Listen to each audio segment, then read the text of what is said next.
ਐਚਜੀਪੀਸੀ ਨੂੰ ਵੱਡਾ ਝਟਕਾ ਲੱਗਿਆ। ਹੁਣ ਐਚਐਸਜੀਪੀਸੀ ਦੇ ਕੋਲ ਜਾਵੇਗਾ ਹਰਿਆਣਾ ਦੇ ਸਾਰੇ ਗੁਰਦੁਆਰਿਆਂ ਦਾ ਪ੍ਰਬੰਧ।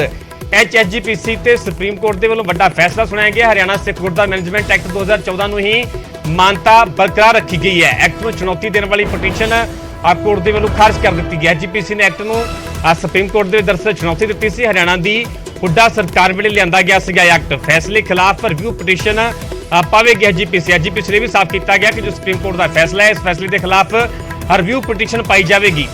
ਕੇਂਦਰ ਸਰਕਾਰ ਤੱਕ ਵੀ ਪਹੁੰਚ ਕਰਾਂਗੇ। ਸ਼੍ਰੋਮਣੀ ਕਮੇਟੀ ਦਾ ਕਹਿਣਾ ਹੈ ਕਿ ਫੈਸਲਾ ਹੋਣ ਤੋਂ ਬਾਅਦ ਕੇਂਦਰ ਸਰਕਾਰ ਤੱਕ ਵੀ ਪਹੁੰਚ ਕੀਤੀ ਜਾਵੇਗੀ। ਐਚਜੀਪੀਸੀ ਸਿੱਖਾਂ ਦੀ ਵੱਡੀ ਸੰਸਥਾ ਅਤੇ ਸ਼ਕਤੀ ਹੈ। ਦੁਨੀਆ ਭਰ ਦੇ ਵਿੱਚ ਐਚਜੀਪੀਸੀ ਸਿੱਖਾਂ ਦੀ ਨੁਮਾਇੰਦਗੀ ਕਰਦੀ ਹੈ। ਐਚਜੀਪੀਸੀ ਦੇ ਵੱਲੋਂ ਪੱਖ ਦਿੱਤਾ ਗਿਆ ਹਰਿਆਣਾ ਦੇ ਗੁਰਦੁਆਰਿਆਂ ਦੀ ਆਮਦਨ ਤੋਂ ਕਿਤੇ ਵੱਧ ਉਹਨਾਂ ਨੂੰ ਬਜਟ ਦਿੱਤਾ ਜਾਂਦਾ ਹੈ।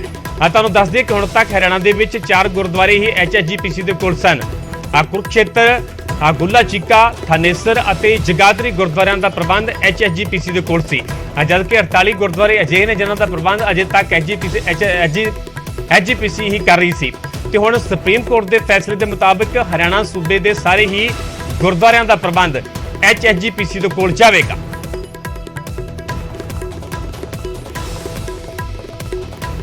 आज सुप्रीम कोर्ट का एक ऐतिहासिक डिसीजन आया जिसमें हरियाणा को सिखों का जिस हक के लिए वो बहुत दिन से लड़ाई लड़ रहे थे उस हकों की जीत हुई। और सुप्रीम कोर्ट ने आज ये कहा है कि जो सिख गुरुद्वारा प्रबंधक कमेटी कांग्रेस की सरकार श्री भूपेंद्र सिंह हुड्डा जी की सरकार जो 2014 में थी उस समय बनाई गई थी उसकी वैलिडिटी को अपहेल्ड किया है, वैलिड करार किया है। और जो पटिशन्स उसको चैलेंज करने के लिए सुप्रीम कोर्ट में 8 साल से यहाँ पे पेंडिंग थी उन सबको डिसमिस किया है। सर क्या फाइंडिंग थी आप लोगों की तरफ से, हरियाणा सरकार की तरफ से क्या कहा गया दलीलों में? पटिशनर ने ये एक्ट को चैलेंज किया था और ये कहा गया था कि हरियाणा सरकार के पास, हरियाणा गवर्नमेंट के पास ऐसी कोई पावर नहीं है कि वो अपनी सिख गुरुद्वारा कमेटी अलग से बना सके। जबकि हरियाणा सरकार और हमारी प्रबंधक कमेटी जिसको मैं रिप्रेजेंट करता हूँ उनकी ये दलील थी कि हरियाणा के पास इसकी पावर है।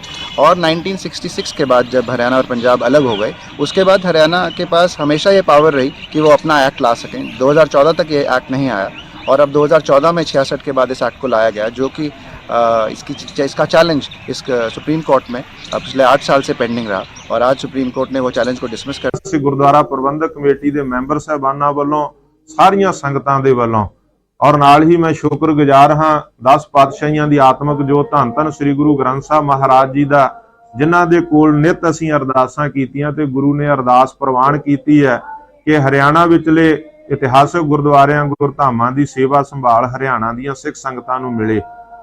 शुक्रगुजार बार बार नमस्कार धन गुरु ग्रंथ साहब सच्चे पातशाह दे चरनां च शुक्रगुजार हाँ सतगुरां दे। मैं धन्नवाद करना चाहुंदा हाँ साडे केंद्र दी सरकार भारत दे प्रधान मंत्री श्री नरेंद्र मोदी जी दा और नाल ही गृह मंत्री श्री अमित शाह जी दा।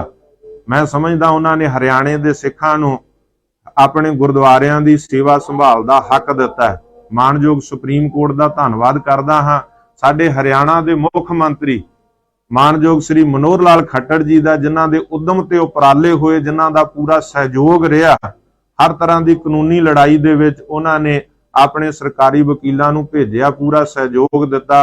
मानयोग मुख मंत्री हरियाणा श्री मनोहर लाल खट्टर जी का भी मैं दिल दियां तो बड़ी माड़ी खबर है। इस खबर नूं वखरे वखरे ढंग नाल ऐलान किया जा रहा कि एक बड़ी चंगी गल है। कुछ सिख जिहड़े आ जिहड़े सरकारां तो प्रभावित ने ਉਹ इस गल लई बड़ी खुशी का प्रगटावा कर रहे हैं तो ये कह रहे हैं कि एक होर संस्था बनना मजबूत होएगी।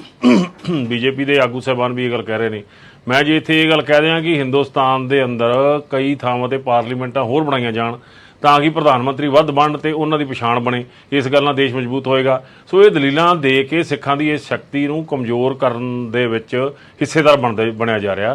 जदों कि श्रोमणी गुरुद्वारा प्रबंधक कमेटी सिखां दी वड्डी सरमौर संस्था इस दी मानता कुल दुनिया के अंदर आ। इस नूं तोड़न दे हथकंडे वरते गए। पिछले समय कांग्रेस ने जे हमला भी किया दरबार साहब ते वो भी कांग्रेस ने किया तो श्रोमणी गुरुद्वारा प्रबंधक कमेटी तोड़न की कवायद जी शुरू की हरियाणा के अंदर वो भी जी है कांग्रेस ने की। सो ये कांग्रेस दी नीतियां ते अज भाजपा मोहर ला रही है तो उस ते डंके वजा रही है तो भंगड़े पा रही है। मैं समझदा कि बहुत अज सुप्रीम कोर्ट ने जो ये फैसला दिता कि हरियाणा दी वक्री कमेटी होगी हरियाणा सिख गुरुद्वारा प्रबंधक कमेटी, एक बहुत ही शलाघायोग फैसला। मैं देश भर के सिखां दसना चाहना इहदे नाल एक वक्री ताकत मिलूगी हुण हरियाणा के सिखां नूं। जिस तरह दिल्ली सिख गुरुद्वारा मैनेजमेंट कमेटी पूरी दुनिया च जानी जाती है, तख्त श्री पटना साहब की कमेटी पूरी दुनिया च जानी जाती है, ਤਖਤ ਸ੍ਰੀ ਹਜੂਰ ਸਾਹਿਬ ਦੀ ਕਮੇਟੀ ਵੀ ਪੂਰੀ ਦੁਨੀਆ 'ਚ ਜਾਣੀ ਜਾਂਦੀ ਆ। ਹਰਿਆਣਾ ਅਣਗੌਲਿਆ ਗਿਆ ਸੀ, ਹਰਿਆਣਾ ਦੀ ਲੀਡਰਸ਼ਿਪ ਵੀ ਨਹੀਂ ਉੱਭਰ ਰਹੀ ਸੀ। ਹਰਿਆਣਾ ਦੇ ਸਿੱਖ ਮਸਲੇ ਵੀ ਜਿਹੜੇ ਸੀਗੇ ਉਹ ਪੰਜਾਬ ਦੇ ਤੱਕ ਸੀਮਿਤ ਰਹਿ ਜਾਂਦੇ ਸੀ। ਸ਼੍ਰੋਮਣੀ ਗੁਰਦੁਆਰਾ ਪ੍ਰਬੰਧਕ ਕਮੇਟੀ ਹੱਲ ਕਰੇ ਤੇ ਕਰੇ, ਨਹੀਂ ਕਰੇ ਤੇ ਹਰਿਆਣਾ ਦੇ ਸਿੱਖ ਉਲਝਣ 'ਚ ਰਹਿ ਜਾਂਦੇ ਸੀ। ਸੋ ਅੱਜ ਹਰਿਆਣਾ ਦੇ ਸਿੱਖਾਂ ਨੂੰ ਇੱਕ ਵੱਖਰੀ ਤਾਕਤ ਮਿਲੀ ਆ ਔਰ ਮੈਂ ਇਸ ਗੱਲ ਦੀ ਵਧਾਈ ਹਰਿਆਣਾ ਦੇ ਸਿੱਖਾਂ ਨੂੰ ਦਿੰਦਾ ਏ ਜਿਨ੍ਹਾਂ ਨੇ ਲੜ ਕੇ ਇਹ ਤਾਕਤ ਲਈ ਆ, ਕਿਉਂਕਿ ਸ਼੍ਰੋਮਣੀ ਗੁਰਦੁਆਰਾ ਪ੍ਰਬੰਧਕ ਕਮੇਟੀ ਨੂੰ ਵੈਸੇ ਤੇ ਖੁਦ ਤਾਕਤ ਨੂੰ ਦੇਣੀ ਚਾਹੀਦੀ ਸੀ ਕਿ ਆ ਤੁਹਾਡਾ ਹੱਕ ਆ, ਤੁਸੀਂ ਆਪਣੀ ਕਮੇਟੀ ਵੱਖਰੀ ਬਣਾਓ ਔਰ ਸਾਡੀ ਸਰਪ੍ਰਸਤੀ ਨੂੰ ਮੰਨੋ। ਅਸੀਂ ਵੀ ਸਰਪ੍ਰਸਤੀ ਸ਼੍ਰੋਮਣੀ ਗੁਰਦੁਆਰਾ ਪ੍ਰਬੰਧਕ ਕਮੇਟੀ ਦੀ ਮੰਨਦੇ ਰਹੇ ਹਾਂ ਦਿੱਲੀ 'ਚ। ਅੱਜ ਦੇ ਮੌਜੂਦਾ ਪ੍ਰਧਾਨ ਵੀ ਉਹਨਾਂ ਦੀ ਹੀ ਸਰਪ੍ਰਸਤੀ ਮੰਨਦੇ ਆ। ਸ਼੍ਰੋਮਣੀ ਕਮੇਟੀ ਦੀ ਸਰਪ੍ਰਸਤੀ ਮੰਨਣਾ ਹਰ ਸਿੱਖ ਦਾ ਫਰਜ਼ ਬਣਦਾ ਹੈ, ਪਰ ਬਾਕੀ ਸਿੱਖ ਜਿਹੜੇ ਆ ਸੂਬਿਆਂ 'ਚ ਖੁਦ ਮੁਖਤਿਆਰ ਹੋਣ, ਇਹ ਫਰਜ਼ ਸ਼੍ਰੋਮਣੀ ਅਕਾਲੀ ਦਲ ਦਾ ਬਣਦਾ ਸੀ ਜਿਨ੍ਹਾਂ ਨੇ ਹਮੇਸ਼ਾ ਸਾਨੂੰ ਅਣਗੌਲਿਆ ਕੀਤਾ ਹੈ। ਚਾਹੀਦਾ ਅਗਰ ਕਿਸੇ ਨੂੰ ਕੋਈ ਉਹਦੇ ਤੇ ਇਤਰਾਜ਼ ਹੋਵੇ ਤਾਂ ਉਹਦੇ ਲਈ ਰਿਵੀਜ਼ਨ ਵੀ ਪਾਈ ਜਾ ਸਕਦੀ ਹੈ ਔਰ ਦੁਬਾਰਾ ਅਪੀਲ ਕੀਤੀ ਜਾ ਸਕਦੀ ਹੈ, ਪਰ ਇਸ ਤਰ੍ਹਾਂ ਕੋਰਟ ਅਦਾਲਤਾਂ ਦਾ ਵੀ ਕ੍ਰਿਟਿਸਿਜ਼ਮ ਨਹੀਂ ਕਰਨਾ ਚਾਹੀਦਾ ਔਰ ਇਹ ਬੀਜੇਪੀ ਤੋਂ ਪਹਿਲਾਂ ਹੀ ਪਿਛਲੀਆਂ ਸਰਕਾਰਾਂ ਦਾ ਕੰਮ ਆ ਜਿਹੜਾ ਹਰਿਆਣਾ ਸਿੱਖ ਗੁਰਦੁਆਰਾ ਪ੍ਰਬੰਧਕ ਕਮੇਟੀ ਬਣੀ। पर मैं कहूँगा कि दादूपाल जी की अगुवाई हरियाणा सिख गुरुद्वारा प्रबंधक कमेटी बहुत अच्छे इंतजाम कर रहे हैं और बहुत अच्छा गुरुद्वारा का प्रबंध चला रहे हैं। ये सेवा वास्ते होंगे सुप्रीम कोर्ट का फैसला आ गया है। हरियाणा के गुरुद्वारों के प्रबंधन के लिए बनाई गई कमेटी को संवैधानिक माना गया है। सुप्रीम कोर्ट की तरफ से कहा गया है कि इसमें कुछ भी अमान्य नहीं है। एसजीपीसी की तरफ से एक याचिका लगाई गई थी और उस याचिका को सुप्रीम कोर्ट ने खारिज कर दिया है। सीधे शब्दों में यह कहा जाए कि पहले जो हरियाणा के गुरुद्वारों का पैसा गुल्लक के अंदर इकट्ठा होता था वो एसजीपीसी के पास जाता था, लेकिन अब वो पैसा हरियाणा के अंदर ही रहेगा। हरियाणा गुरुद्वारा प्रबंधक कमेटी एडोक के तमाम सदस्य हमारे साथ मौजूद हैं।